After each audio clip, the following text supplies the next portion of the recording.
그 주제 발표가 있고요. 그 다음에 당사자 분들께서 본인들의 사례 발표를 하시는 시간이 있습니다. 네, 변화순 교수님에 대해서 소개하겠습니다. 교수님은요, 프랑스 오대 대학교에서 박사학위를 사회학으로 취득하셨고요. 또 예전에는 서울가정법원 가정조정위원으로도 활동하셨고, 한국여성정책연구원 선임연구위원으로 계셨고요. 현재로는 펜라이프가족연구소 소장님으로 활동하고 계십니다. 우리 변화순 박사님께서 이 시간에 주제 발표해 주시겠습니다. 지금 방금 소개받은 변화순입니다. 반갑습니다.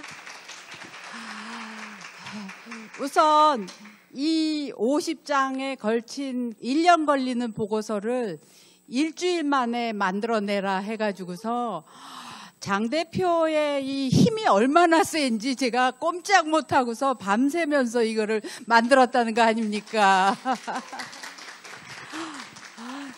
그러면서 사실은 저의 그 학문 분야, 관심 분야가 한부모였기 때문에 또 이혼 가족 뭐 그런 부분이어서 일주일 만에 이걸 정리하면서 저한테도 굉장히 많은 정리가 되는 시간이었습니다. 그래서 우리 함께 한번 지난 30년과 앞으로 30년을 어떻게 가야 할지 함께 항해를 해보시기로 하겠습니다. 우선 첫 페이지의 목차를 볼 것 같으면 우선 여성 한부모 가족이 모든 가족에 비했을 때 빈곤 지수가 가장 높아요.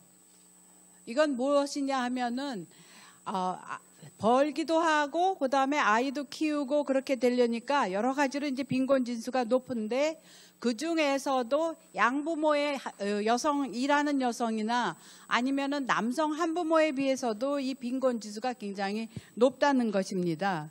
근데 특히 이번에 코로나19 때문에 여성 한부모 가족이 일가족 양립에 있어서 얼마나 어려운지도 이번 조사에서 나왔었는데요.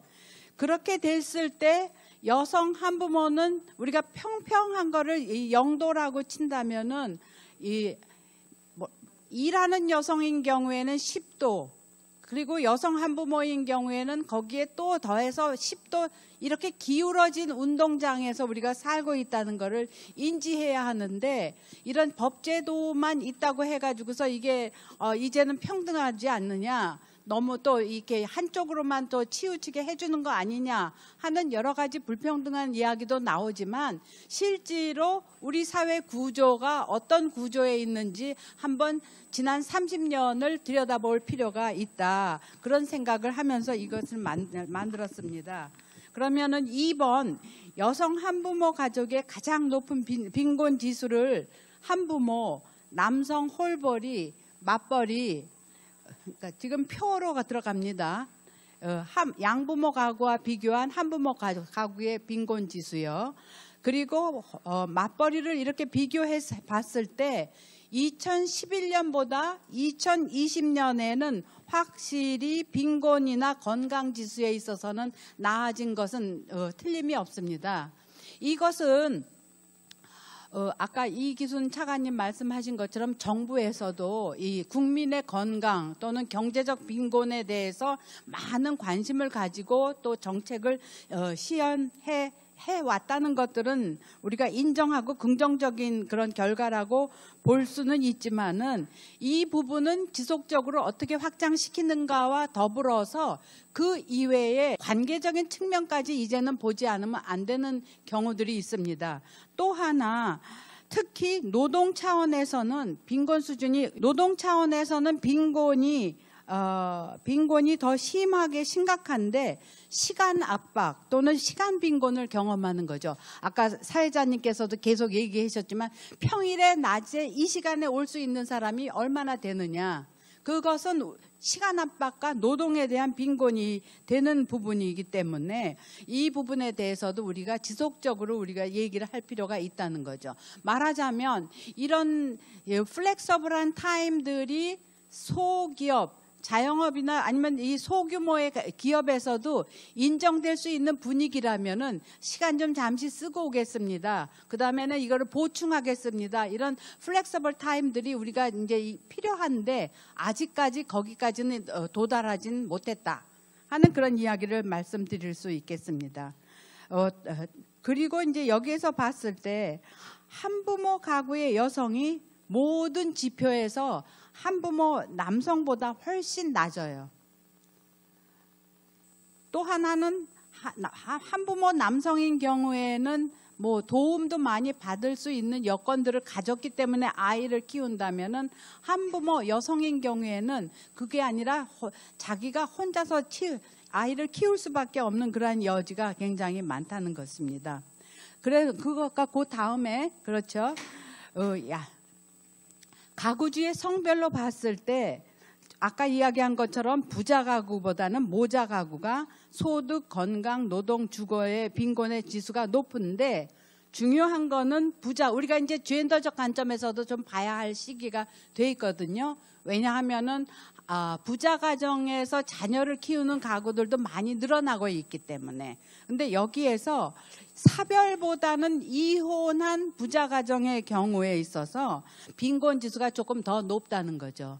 그것은 우리가 이렇게 통틀어서 말하기는 어렵지만은 살림이나 잔잔한 신경을 쓰는 부분들이 아무래도 여성들이 더 많이 써왔기 때문에 이 살림이라는 거는 잔잔한 신경을 써야 하는 부분이잖아요. 그런 부분에 있어서는 남성들에게서는 좀 빈곤 지수가 높은데 그로 인해서 우리가 이제 한부모에 대한 뭐 교육이나 아니면은 이런 인식 개선에 있어서 남성들에게도 경제적 교육이라는 것, 경제 마인드, 보살핌이라든가 살림에 대한 중요성을 자꾸 인식시켜야 한다는 거죠. 살림이라는 게 무슨 의미냐면 다시 되살리는 거거든요.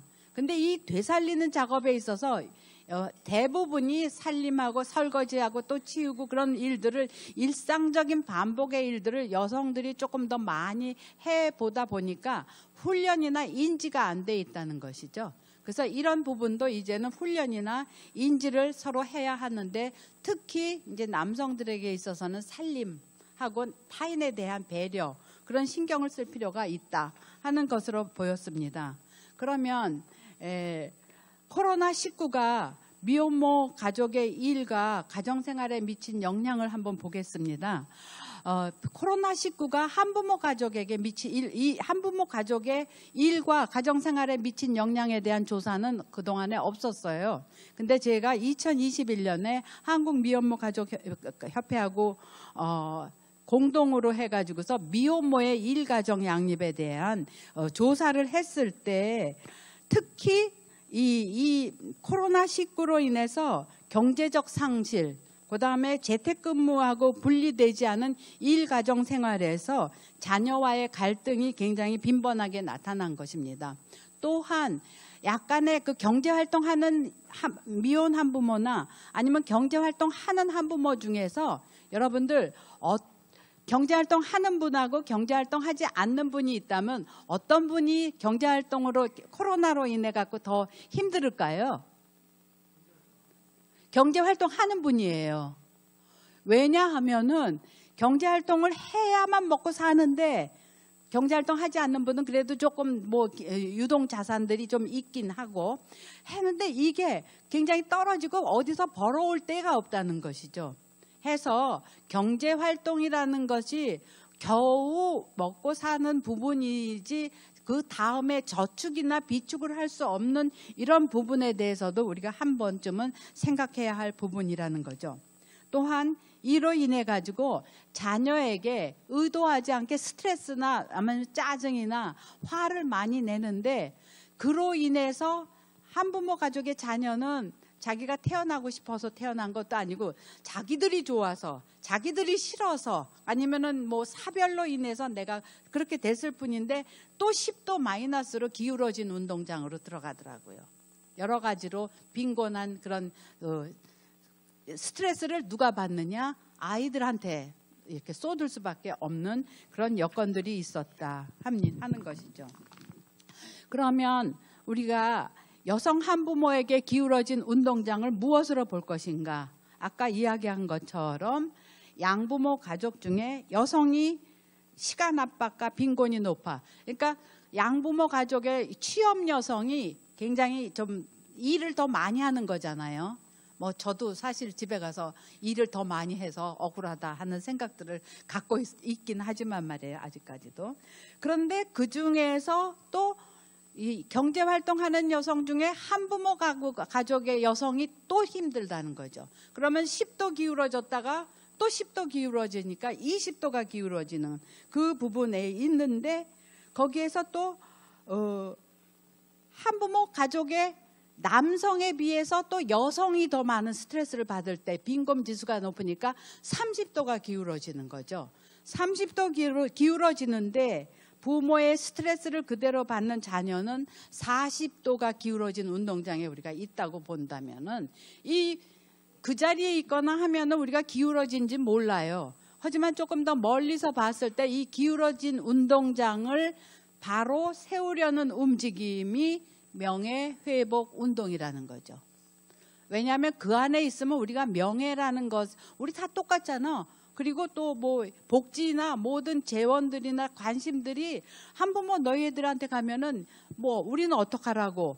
그럴 때는 이게 서로 어떤 위치에 있는지 모르지만은 잠시 떨어져서 보면은 저 속에 기울어진 운동장이 보인다는 것이죠. 그래서 또 하나는 법이 복지 지원, 자녀적 복지 제도이기 때문에 아까도 말할 때 그 노력과 정부의 노력과 또 모든 그 관심과 애정은 감사하지만 지금서 저는 속으로 한편으로는 좀 불편했어요. 왜 불편했느냐? 이게 복지적이고 자녀적이기 때문에 의도하지 않은 결과로서 약간 많이 낙이나 찍히는 현상들이 있어요. 그 낙이나 찍히는 그 안에서도 같은 한부모 안에서도 또 이런 낙이나가 싫고 그 지원받는 거 싫으면 나는 한부모가 아니야.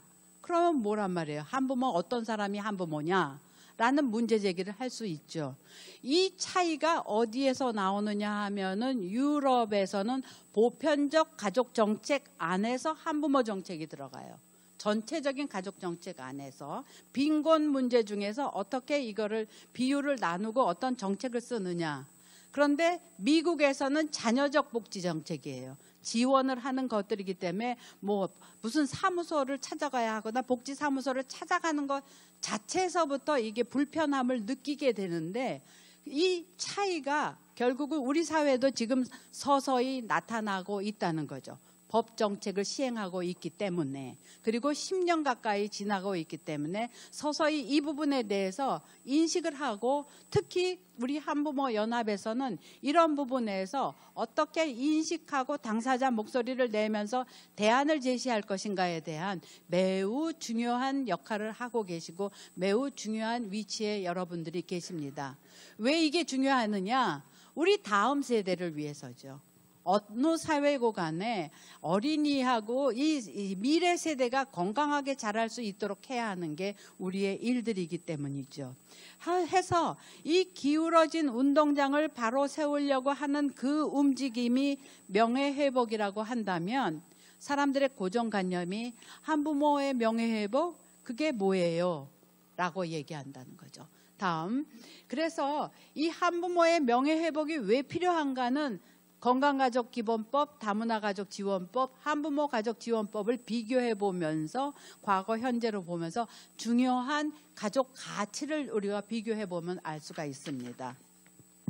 우선 건강가족지원법에서 여기 책에서 나온 것처럼 뭐 보편적인 가족 정책으로서 가정은 개인의 기본적인 욕구를 충족시키고 어쩌고 뭐 나오고 있습니다. 관계부서에서는 이제 가족센터가 있긴 하지만 중요한 가족 문제를 어떻게 보느냐? 가족 해체의 예방으로 봐요.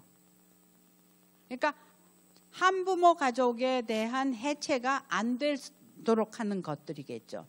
그런데 다문화 가족은 그냥 다문화인 사람들이고 한부모 가족 지원에서는 가족 해체된 가족에게 있어서 가족 해체라는 걸로 이걸 봤을 때 가족을 지키려고 하는 사람인데 이걸 가족 해체로 본다는 그 자체에서부터 문제가 있다는 거죠. 거기서부터 낙인화 현상이면서 또 기울어진 이 운동장이 돼간다는 거죠. 제가 시계가 없어가지고 보이지도 않으니까 시간 되면 5분 전에 조금 해주세요.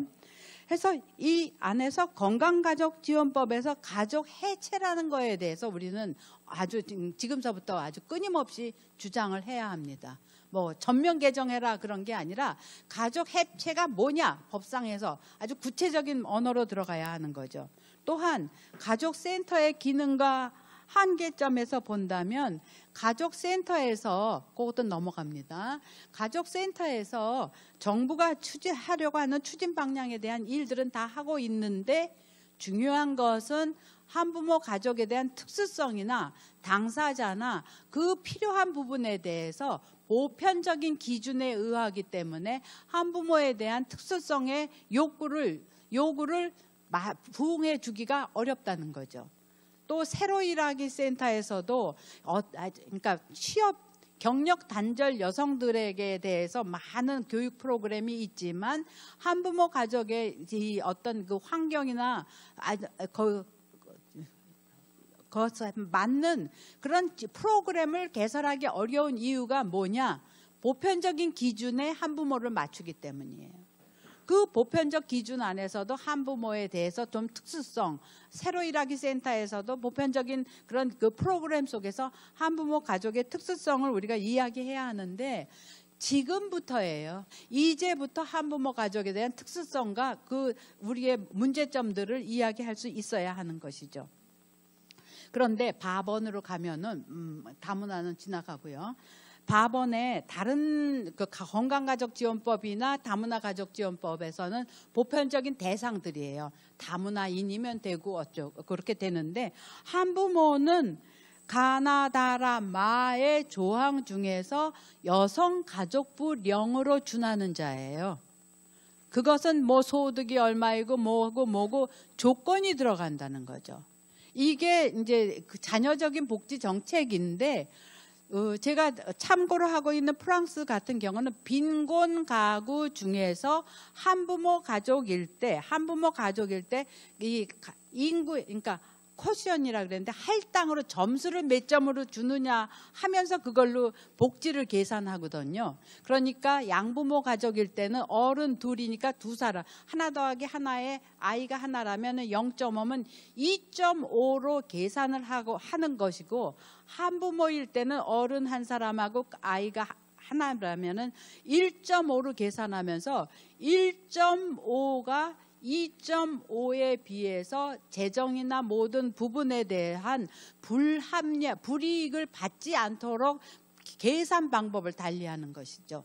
그렇게 된다면 이게 보편적인 가족 정책으로 가게 되는데 특수한 여성 가족부령으로 하게 되면은 어디 갔어요? 왜 왔죠? 뭐 이제 동사무소 간다면은 그런 부분에서부터 굉장히 가기도 싫고 불편함이 있는 거죠. 이 부분은 이제 미국의 그 복지 정책하고 그 맥을 같이 하게 되는데 자녀적 복지 정책의 장점도 있고 보편적 복지 정책의 장점도 있지만 이제 한국 사회는 그러니까 인구 증가 정책으로 들어가잖아요. 30년 전에는 인구 감소 정책이었기 때문에 보편적 가족 정책으로 갈 수도 없었는데 이제는 인구 증가 정책으로 가기 때문에 보편적 가족 정책으로 가야 한다는 그 부분하고 맞물립니다. 그래서 인구 정책은 가족 정책의 가장 중요한 부분이기도 한다는 것이죠. 해서 4번 한부모 가족 지원법의 한계에서 우리가 해야 할 것들은 기울어진 운동장을 인식하면서 무엇이 정상 가족이고 무엇이 가족 해체인가에 대해서 정확하게 아셔야지 된다는 거죠. 다음으로 가족을 보는 데는 3가지 기준이 있어요. 가족 구조, 기능, 관계. 그런데 지금까지 해체라고 한다는 건 가족 구조에서 보는 거죠. 양부모 가족, 한부모 가족. 그런데 기능에서는 양부모나 한부모나 다 마찬가지로 기능을 못하고 있기도 해요. 또 기능이라는 거는 뭐냐 하면은 생계 유지와 자녀 출산, 사회, 자녀의 사회한데 요즘은 딩크족도 있고 아이를 안 낳기도 하고 뭐 결혼도 안 하고 있기 때문에 가족 기능도 이제는 예전하고 같이 하는데 관계에 있어서는 오히려 양부모 가족으로 있으면서 가정 폭력이 있는 것하고 한부모로 있으면서 그러니까 당당하게 사는 거하고 관계 속으로 있어서는 누가 더 낫다고 우리가 얘기하기 정말 어려워요. 제가 보는 시점에서는 관계 속에서 한부모로 사는 부분들이 갈등, 싸움 뭐 그런 부분이 더 이상은 안 하기 때문에 어찌 보면 건강하게 살 수 있는 요건들은 더 있다면은 이제는 가족 관계라는 말로 우리가 가족 해체라는 말로 우리가 보기는 좀 어렵다 이거이시죠. 자, 시기별 가족 정책이나 한부모 정책은 여러분들이 이제 들여다 보시기로 하고요. 그냥 넘어가도 되겠습니다. 자녀적 복지 제도로 인한 의도하지 않은 결과가 아까 이야기한 것처럼 낙인화라는 거예요. 그래서 가급적이면은 우리가 이 서로 꺼내지 않는 건 불편해서라는 거죠. 근데 저는 10년 동안 한부모 연합 우리 그 단체들하고 계속 활동하면서 적어도 자기에게 불편한 거를 안심하고 말을 할 수 있는 2분 남았어요. 안심하고 말할 수 있는 공간이 필요하고 여건이 필요한데 우리가 이런 부분에서 우리 연합이 해야 할 일들은 적어도 자기 얘기를 우리가 하면서 사회적 함의를 이끌어 가야 한다 하는 것입니다. 그렇다면은 한부모 가족 정책의 방향성은 무엇일까 하는 걸로 한번 보겠습니다. 아까 얘기한 것처럼 인구 증가 정책하고 함께 간다면은 이제는 한부모 가족에 대한 낙인화가 아니라 다양한 가족 안에서 아이들을 어떻게 키울 것인가 하는 것들입니다. 그리고 아까 얘기한 것처럼 프랑스의 사례가 예전에는 거의 50년 전에는 인구 감소였는데 보편적 가족 정책으로 쭉 지속하고 또 이민자들을 많이 들여오게 됨에 따라서 오히려 이제는 인구 증가의 모범 사례 국가가 된 거죠. 20년 새에 인구가 690만 명이 늘었다는 거죠. 또 하나 이번에 제가 한 며칠 전에 이제 프랑스에 가서 한번 봤는데 이민자들이 많이 있는 지역이 있어요. 동북부. 예전에는 슬럼가였는데 그거를 다 문화지구로 바꿨더라고요. 도서관 뭐 등등등 하면서 사람들이 많이 유입되게 했을 때 인간관계, 정서, 삶의 질을 어떻게 지향할 수 있는 걸까 하는 것들로 본다는 거죠. 아까 이야기한 것처럼 그 다음에는 라번에 본다면 가족 해체에 대한 라번 이제 건강가족기본법에서 가족 해체에 대한 예방에 대해서 우리가 생각하고 이거는 바꿔야 한다, 개정해야 한다 하는 것과 더불어서 마번에 한부모 가족을 위한 가족센터에 대한 기능 조정도 우리는 필요하다고 봅니다. 그런데 다양한 가족을 위한 인식 개선에서 드라마 더 글로리를 제가 사실은 저도 불편해서 안 봤는데 우리 원고를 쓰기 위해서 사흘밤을 이제 완판을 하면서 그 일부를 그냥 1부터 16까지 다 봤어요. 그러면서 체크하면서요. 여기서 말하는 명예회복이라는 건 무엇일까 했을 때 거기에 나오는 게 한부모 자녀가 있고 그 다음에는 한부모 자녀인데 엄마가 왼수보다 더한 사람 있잖아요. 문동은의 그 어머니가 이게 당신 엄마 맞아? 하잖아요. 그리고 또 한 친구는 엄마가 굉장히 힘들어하면서 있을 때 good, bad, 좋은 엄마, 나쁜 엄마가 그 드라마에만 있는 게 아니고 우리 자신 안에도 우리 삶의 안에도 이 엄마가 좋은 엄마일 수도 있고 나쁜 엄마일 수도 있는 거예요. 정도 차이가 있지만은 이랬을 때 이 세상에 대한 복수를 하고 싶은 욕망을 어떻게 승화시키면서 이것을 보느냐. 그래서 내가 봤을 때 글로리로 될 수도 있고 여기에서 복수로 멈추게 된다면 그냥 불글로리는 묻어가는 게 아닐까 하는 쪽으로 본다면 오늘 저는 제 아는 친구하고 이야기하면서 저의 이제 나의 친구 딸이 저의 그 복수심, 저 사촌 오빠한테 당한 그 성추행을 당한 이 복수심을 정말로 그 사람한테 갚아주고 싶었어요. 그런데 계속 상담을 하고 자기를 들여다보면서 이 복수라는 게 저 사람을 칼로 찌르고 뭐하고 하는 것이 아니라 나 자신을 자꾸 들여다보고 생각하고 저 사람에게 어떤 식으로 내가 쫌쫌하게 그 사람을 대해주는가에 따라서 그 사람 태도가 바뀌더라고요. 라고 이야기합니다. 그래서 어떻게 바뀌었냐 했더니 나도 이러이러한 일이 있었다 하는 걸 은근짜로 그 오빠 앞에서 얘기했을 때 그 오빠가 그 과거에 더 이상 과거에 자기를 괴롭히던 거를 더 이상 말을 못하고 있다 하는 것입니다.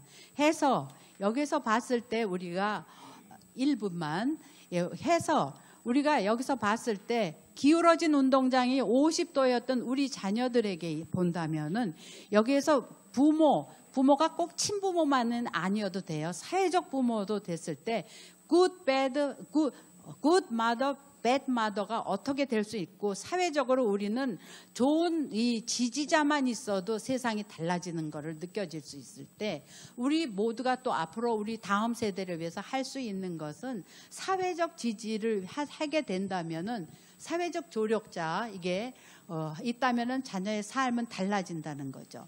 이 마지막으로 여기에 이 워딩을 하면서 제가 마치겠는데요.